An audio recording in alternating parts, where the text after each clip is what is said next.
Fala, meus queridos, como é que vocês estão, hein? Deicon Silva com mais um vídeo, sejam todos muito bem-vindos. Hoje é sábado, dia 15 de março, véspera do grande dia. Amanhã, dia 16, Copacabana vai ficar pequena. Já comenta aí embaixo se você pretende ir ou não. Mesmo para aqueles que não são do Rio de Janeiro, eu sei muita gente que não é, pretende ir mesmo assim porque, de fato, nós precisamos levantar essa bandeira, precisamos lutar por democracia e, principalmente, por anistia daqueles que foram injustamente condenados, né? Eu sei que ainda tem idiota, não tem como chamar de outra coisa, que ainda é contra a anistia. Mesmo no passado, criminosos que cometeram crimes da pior espécie foram perdoados, né? O senador Jorge Seife postou no seguinte aqui no Instagram, ó. A lei da anistia, que é a lei número 6.683, sancionada por João Figueiredo, concedeu anistia a diversas pessoas que, de 1961 a 79, cometeram crimes. Estamos falando de mortes, bombas, sequestro, assaltos, guerrilha, etc. Ou seja, crimes gravíssimos, né? A esquerda tem amnésia ou é só hipocrisia? Ou os dois, né? Brizola, Gabeira, Dirceu, Dilmanta, Prestes, Arraes, Genuíno e a Miriam Leitão, a jornalista, militante, blogueira, petista, né? Assessoria de imprensa do Lula, Miriam Leitão. Todas essas figuras aqui, dentre várias outras, foram anistiadas. E cometeram crimes gravíssimos, muito mais graves do que escrever "perdeu Mané" numa estátua, com um batom, que no dia seguinte foi limpa, com água e sabão. É disso que se trata. E essa gente hoje é contra a anistia. Bom, essa gente foi perdoada por crimes como bomba, terroristas. Explodiram bombas, explodiram caixa eletrônico, sequestraram pessoas, assaltaram, cometeram táticas de guerrilha aqui no Brasil e foram perdoados, anistiados, e agora são contra a anistia para pessoas que quebraram algumas vidraças, pintaram a estátua com batom. É hipocrisia? Essa é a questão, né? Então, realmente, amanhã deve ser um grande ato. O presidente Bolsonaro deu uma entrevista ao Flow Podcast ontem, né? Eu assisti, terminei de assistir agora cedo, e, cara, é sensacional ver o presidente Bolsonaro falar. Como é que ele amadurece, como é que ele aprende, mesmo depois de tantos anos de vida pública, tantos anos lá na Câmara, 4 anos como presidente, tendo acesso a informações que eu nunca vou sonhar um dia ter. O cara continua aprendendo e mostrando que está aprendendo a cada dia, é humilde. E mesmo no momento que a gente está acompanhando de toda essa perseguição política, o STF mudando o entendimento do foro privilegiado às pressas para poder enquadrar o presidente Bolsonaro e julgá-lo politicamente, alguém tem dúvida que vão condenar Bolsonaro? Alguém tem dúvida que no dia 25 vão aceitar a denúncia e vão condená-lo em tempo recorde e ele será preso? Alguém tem dúvida? Eu não tenho dúvida nenhuma. Porque não é um julgamento jurídico, é um julgamento político, não há provas.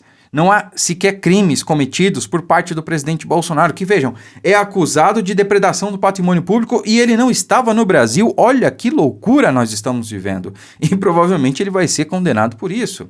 Porque, novamente, é um julgamento político e não jurídico. E mesmo assim, quando perguntado o que ele acha de sua prisão, ele responde sobre a anistia do 8 de janeiro. Ele responde que amanhã, no caso domingo, né, deve ser cheio, as pessoas, ele espera 1 milhão de pessoas, porque de fato isso tem que mexer com os parlamentares, principalmente os deputados, né? A Câmara vai ser o primeiro lugar que essa matéria será apreciada, né? Então, o presidente Bolsonaro novamente mostra que é um grande estadista, né? Eu sei que muita gente tem algumas ressalvas, né? Deixou de votar no presidente porque ele falava palavrão, porque ele se expressou mal em vários momentos na pandemia. Eu concordo com isso, né? O próprio presidente já fez uma meia-culpa. Mas, cara, não dá para negar que é um estadista. Não dá para negar que o tempo todo ele pensa no Brasil, ele pensa no povo e não nele mesmo. E eu nunca vi alguém assim na vida pública no Brasil. Eu nunca vi. É a primeira vez. Enfim. Para finalizar, tem uma ótima notícia aqui para vocês, tá? Em primeiro momento vocês não vão entender, mas eu já explico, olha só. PSOL avalia Erika Hilton como possível candidata ao governo de São Paulo. Uma ala do PT considera a filiação da parlamentar à sigla do presidente Lula. E além disso, né, a notícia traz aqui também que Boulos pode ser o possível candidato para o Senado em São Paulo.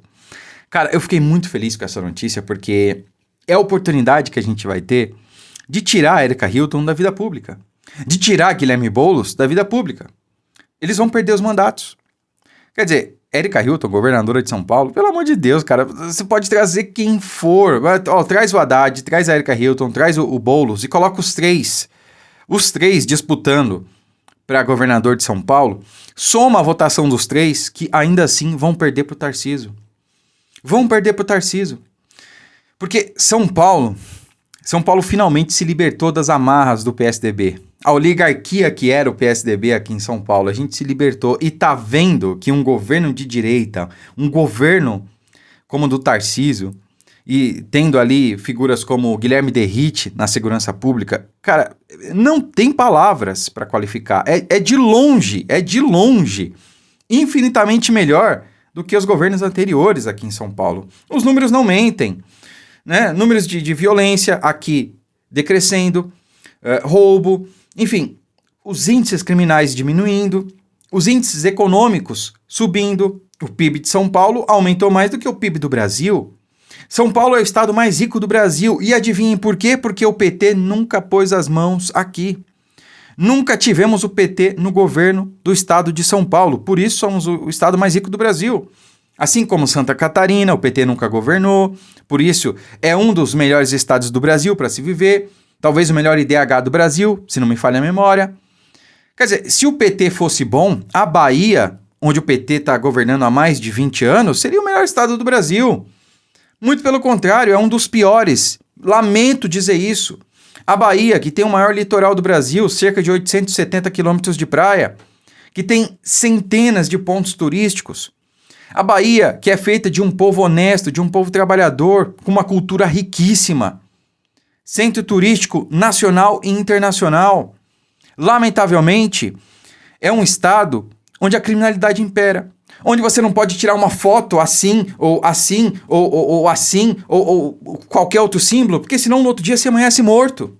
Porque quem manda lá é uma facção criminosa, não é o governo do estado. O governo do estado é leniente com o crime. Lá onde tem invasões de propriedade, à torta e à direita, porque o governo é leniente com isso. Lá onde tem quase mais beneficiários do Bolsa Família do que pessoas trabalhando. Lá é onde tem as piores tragédias do Brasil, econômicas, sociais, tudo por conta do desgoverno do PT.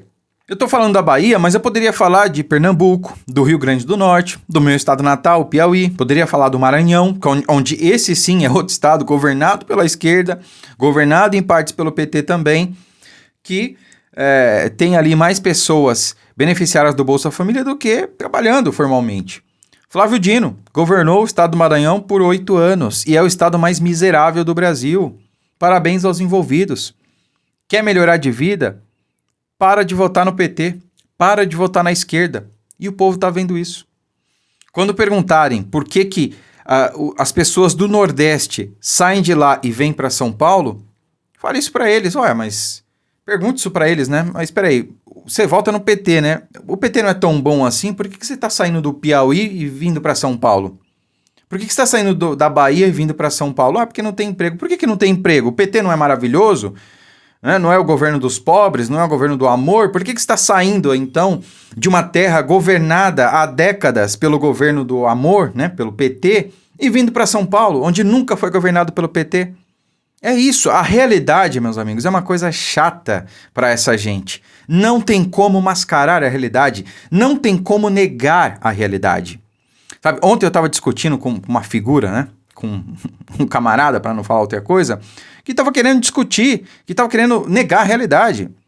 Ele teve a cara de pau de falar para mim, né, e eu sei muito bem que ele fez campanha contra Bolsonaro em 22, que ele fez campanha pró-voto Lula, dizendo que, aliás, pró-voto neutro, né, voto em branco, enfim, dizendo que Bolsonaro e Lula eram a mesma coisa. E hoje ele fica aí dizendo que, eu votei no Bolsonaro, mas ele falava muita besteira.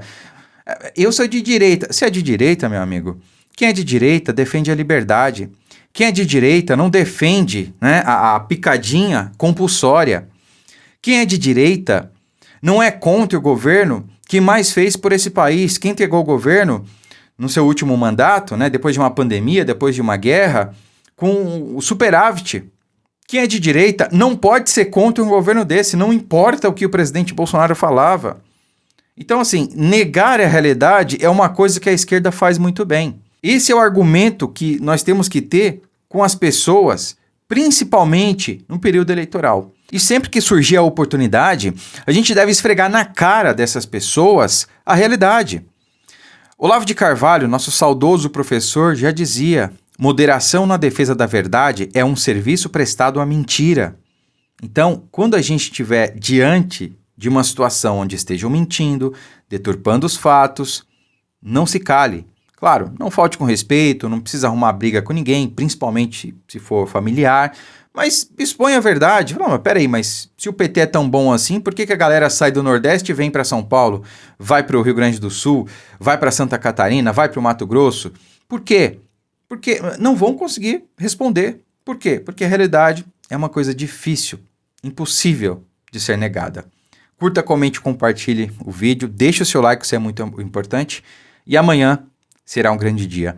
Anistia, é isso que vai levar o Brasil para frente. Muito obrigado, fiquem com Deus e até a próxima.